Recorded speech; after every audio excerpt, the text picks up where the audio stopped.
The wedding on Lake Co was supposed to be my sister's triumph. 50 missed calls in one night. I thought my parents were calling to brag about the ring. When I finally answered, I found out the celebration had gone off the rails following events that didn't fit in my head.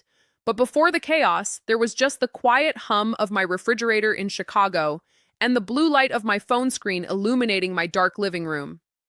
It was 10 p.m. on a Tuesday, and I was watching my family burn money they didn't have in real time. My sister Monica had been posting stories for 48 hours straight.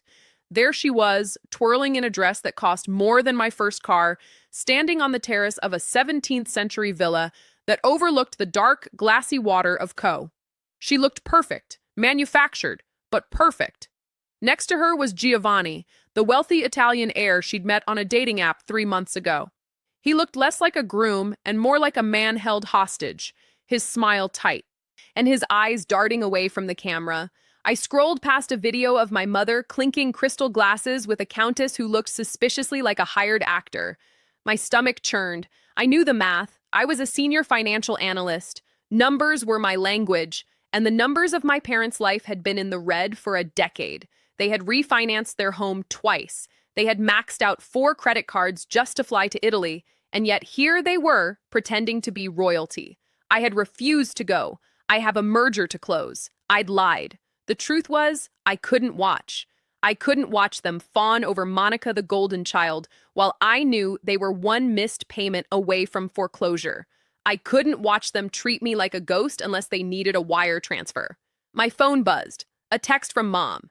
Maddie, sweetie, the caterer is being difficult. His card machine is down. Can you Venmo me $2,000 just for an hour? Dad will pay you back as soon as we get to the bank. I stared at the message. The broken card machine excuse, classic. It was the same lie they used when they needed bail money for my brother Paul last year. It was the same lie they used when Monica accidentally bought a handbag she couldn't afford. I typed back, "No, I told you I'm not funding this circus." 3 dots danced on the screen. Then a reply from Monica. "You're just jealous because I'm happy and you're alone with your spreadsheets. Don't bother coming to the reception if you change your mind." I felt a sharp, familiar pang in my chest. The old wound of being the responsible one, the boring one, the wallet. I didn't reply. I simply engaged the do not disturb mode, plugged my phone into the charger, and turned off the lamp. I told myself I was done. I had drawn a line. I was safe in Chicago, thousands of miles away from their delusions. I closed my eyes, believing that the worst thing that could happen was a maxed out credit card and a few angry text messages in the morning. I was wrong. I woke up to a heart attack. Not a literal one, but the kind of adrenaline spike that hits you when you see the time, 3:17 a.m., and the notifications stacked on your lock screen like a wall of bricks. 50 missed calls, 12 voicemails, 84 text messages. The breakdown was terrifying. Mom, 20 calls. Dad, 15 calls. Paul, 10 calls. Even Monica had called 5 times. The texts were a garbled stream of panic. Pickup, emergency, police. Answer the damn phone, Malene. My hands shook as I unlocked the screen. The silence of my apartment felt heavy, oppressive. I pressed the call back button for my father. He answered on the first ring. Malene. He didn't sound like himself. His voice was an octave too high, cracked and breathless. In the background, I heard shouting in Italian, the squawk of a police radio, and the unmistakable sound of my mother sobbing. A deep guttural wail that made my skin crawl. "Dad, what's going on? Is someone hurt?" I sat up, clutching the duvet. "It's a disaster," he choked out. "Everything is gone." Giovanni, that bastard left.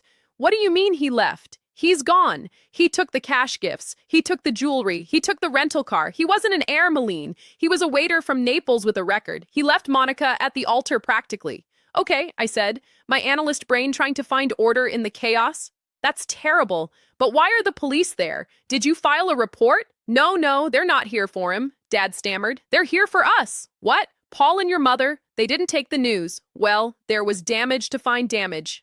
"Dad?" "The villa," he whispered. "They started throwing things, expensive things, a statue, some paintings. The owners called the Carabinieri. They've arrested Paul. They have Monica in a room. They took our passports, Malene. They won't let us leave the country." I rubbed my temples trying to process the sheer stupidity of it. "So, you need a lawyer. Call the embassy." "We don't have time for the embassy." he snapped, the panic turning into aggression. They are going to transfer Paul and Monica to a holding cell in Milan if we don't pay the damages and the fines immediately. Tonight, right now. How much? I asked, though I already knew I wouldn't pay it. $25,000. He said cash or immediate wire. The owner agreed to drop the criminal vandalism charges if we pay for the restoration. Otherwise, your sister goes to prison. Milan Italian prison.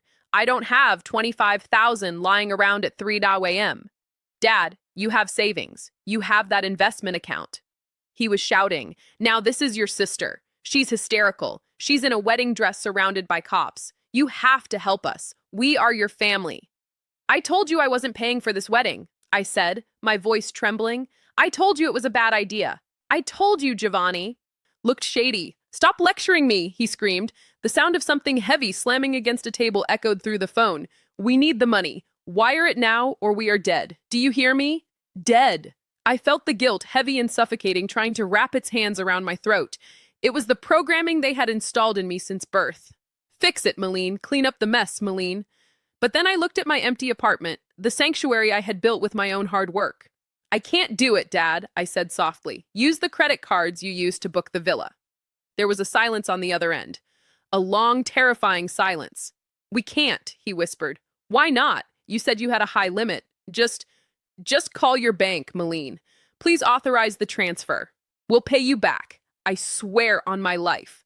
Something in his tone set off an alarm in my head. It wasn't just desperation, it was evasion. Just call your bank. Why was he so specific? Dad, I said slowly, why can't you use your cards? You booked the villa weeks ago. You showed me the confirmation. The cards are maxed. Okay, we maxed them on the flights and the catering. He was talking too fast. Look, I'll send you the wire details. Just do it. Hold on. I pulled the phone away from my ear and put it on speaker. I opened my laptop. My fingers flew across the keyboard as I logged into my primary banking portal. Madeline. Milan, are you doing it?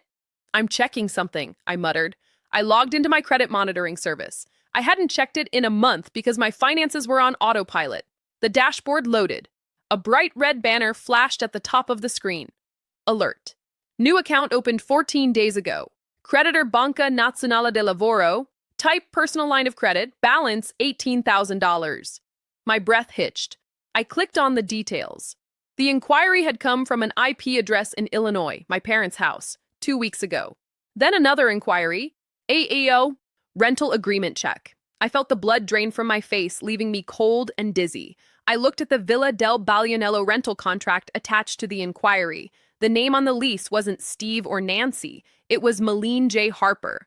My signature was scrolled at the bottom. A clumsy forgery loops a little too wide, but close enough to pass a casual inspection. Dad, I said, my voice deadly calm. Who is the renter of record for the villa? What does it matter? We need the money. Who signed the lease, Dad? Heavy breathing on the line. Then my mother's voice cut in, shrill and frantic. She must have grabbed the phone. We didn't have a choice, Maddie. Your credit score is perfect. You never use it. We were going to pay it off with the wedding gifts. Giovanni said his family would cover the venue. You stole my identity. I said the words tasted like ash. You didn't just spend your money. You opened a line of credit in my name. You rented a historical landmark. In my name, we did it for the family. Mom screamed, don't you dare get self-righteous with me. If you don't pay this, you are the one liable. The contract is in your name. If we don't pay the damages, the police will come after you for the debt. They'll ruin your career. You'll lose your license. I sat frozen. The trap snapped shut.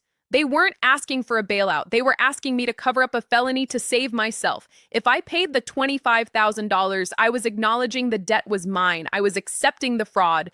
I would be paying to fix a villa I never set foot in for a wedding I advised against to save people who saw me as nothing more than a credit score with a pulse. You trapped me, I whispered. We saved you the trouble of worrying, Dad said, his voice hard now.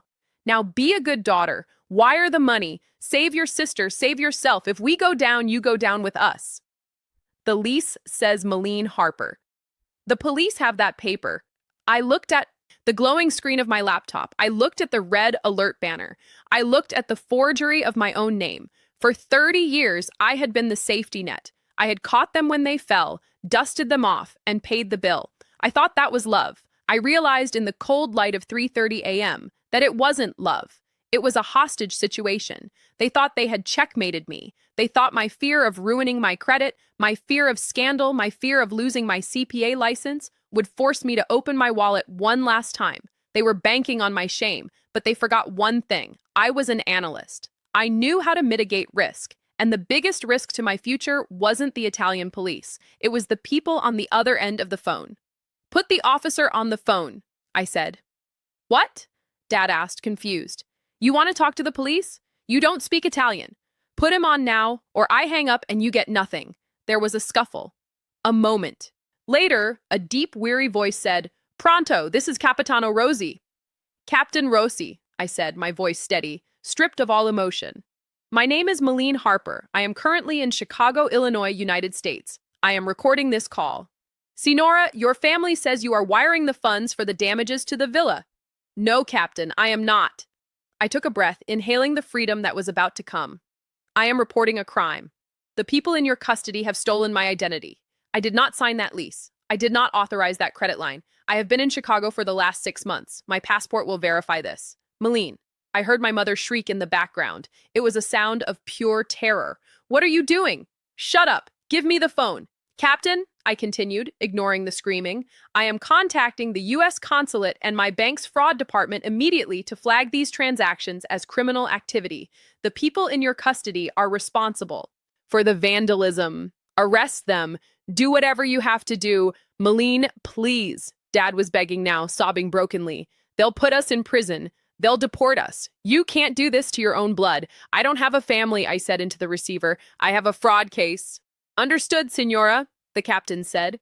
His tone had shifted from annoyance to professional alertness. We will proceed with the charges against the individuals present. Thank you. I hung up. I didn't give myself a moment to cry. I dialed the 24-hour fraud hotline for my bank. I spent the next hour calmly explaining the situation, uploading copies of my passport stamps proving I was in the U.S. and flagging the unauthorized accounts. I locked my credit at all 3 bureaus. By the time I finished, the sun was beginning to bleed gray light through my blinds. My phone was still vibrating every few seconds. Texts from my cousins, my aunts, my brother. How could you? You monster! Mom is fainting. They are putting handcuffs on Monica. I didn't read them. I selected select all in my contacts list. Mom, Dad, Monica, Paul, and every flying monkey they could possibly recruit. I pressed block. The silence that followed was absolute. It was the most expensive silence I had ever bought, costing me a family I never really had.